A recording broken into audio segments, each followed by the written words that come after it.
So, nung tinanong mo, going to another tweet, nung tinanong mo, pwede po malaman bakit si Bongo parating katabi ng presidente? Oo, wala kang ano doon? Wala kang pakay doon? Wala ako doon kasi ang dami ba't pinaparinggan siya? Ayun na naman si ano? Ayun na naman so nagtanong ako, post talaga ako. Senator Bongo, pwede malaman ba't kasama ka lagi ni Duterte? Asking for a real friend. talk na tanong. Walang mura. Oh, di tinawagan ako ng Senator Bongo. Doon ko na-realize na, ang powerful ko pala. Tinawagan ko para magpaliwanag sa'yo? Para magpaliwanag sa akin. Sabi ni Senator Bongo, ang ganda naman ng paliwanag niya. Matagal na kasama si Presidente at nangako ako na kahit saan siya magpunta, doon ako. At pagkatapos niya, babalik na lang kami sa Davao. Pero gusto ko lang makita rin sa personal para makatulong din ako sa lahat. Kaya siya sumama. Tinawagan niya ako, tapos pinadala niya ako ng suha.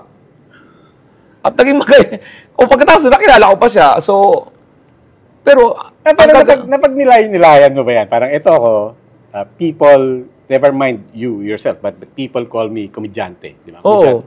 Tapos, ito yung senador na kanang kamay ng napakalakas, napakatapang na presidente. Ba't tumatawag sa akin ito para magpaliwanag sa akin? Kasi, sabi niya, Alex, nagtanong ka naman ng maayos eh. At yung picture na ginamit mo, picture ko yan. Sarap kumuha nun eh. So, dalawang tawag niya. Tinanong mo ako, at proper to ko yung picture na yan. Kaya may karapatan ako sumagot siya ng maayos. Sumagot siya ng maayos, promise. At kahit paano pagkatapos nun, tumaas ang respeto ko sa kanya kasi nasagot niya ako ng maayos. Di natapos na yung tanong ng mga tao. Pero di ka natakot? Nung tumawag, nakita mo? Natakot ako dahil nakakarating pala sa ganon yung akala kong maliit kong boses. Mula nun, naging careful ako. Not because natakot ako. Kundi naging careful ako sa mga sasabihin ko. Kasi, kung si Senator Bongo tumawag sa akin para magpaliwanag, baka may mga binibitaw ng statement na kinukuha ng mga followers ko as the Bible. So, pumasok din yung responsibility ko as to always say the truth. Para wag ma-misguide yung mga taong naikinig sa akin. Makain akong butong pakwan. Ito ang labi ko, violet na. Pag nasobra ka sa butong pakwan, nagba-violet na eh. Kasi, nakakaano yung butong pakwan. Sabi ko, yung butong pakwan, pag binuksan mo yun, kailangan makuha yung buo kasi nagsakripisyo ka ng alat nun eh. So, kailangan makuha yung buo. Nakakita ko sa Lazada, skinless butong pakwan. Balat na.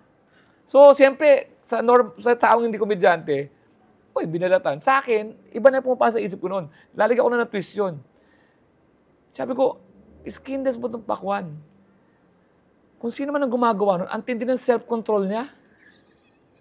Para agatin niya yung butong pakwan at tanggalin niya yung loob na hindi niya kakainin, tapos iipunin niya yun. May factory ngayon. May mga nakaupo, nagmakabalat ang butong pakwan. Iipon yun. At may nagbabantay na supervisor na tatamad-tamad ka, ang pula pa lang labi mo, hindi ka nagtatrabaho. So,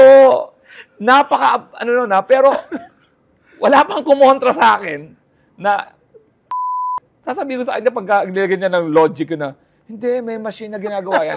Hindi ka talaga target ko. Hindi ka audience ko. Okay lang makancel ako sa'yo. Ito, target ko kayo, nagtawa na kayo. Pero pag na-imagine nyo, di ba, pag na-imagine mo na kung talagang gano'n, nakakatawa, di ba? Meron kang naka-assign na butong pakwan. Tapos, so, bakit ang hilig ng mga Pinoy kasing uminom? Ay, nako. Marami kasi okasyon. Marami okasyon. Pag wala okasyon, inom. Pag may okasyon, inom. Ay, totoo naman yun Pag malungkot, inom. Pag masaya, inom. Pag bored, inom. Pag busy, inom. Ayun. Pagkatambay, inom. Ano pangalan ng asawa mo? Isla close. Isla close. nakalimutan mo? Magalit yung mistress ko.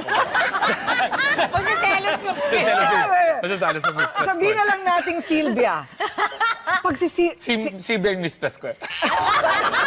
Sorry. Hindi, kasi may mga barkada tayo na kung sino pa yung may putok, siya pa yung mahilig gumakbay. Oh, no! Paano yun? Ang hirap naman nun. Di ba pag pumunta ka na kumakbay, pag-alis niya, na-transfer na sa'yo, ikaw na ngayon.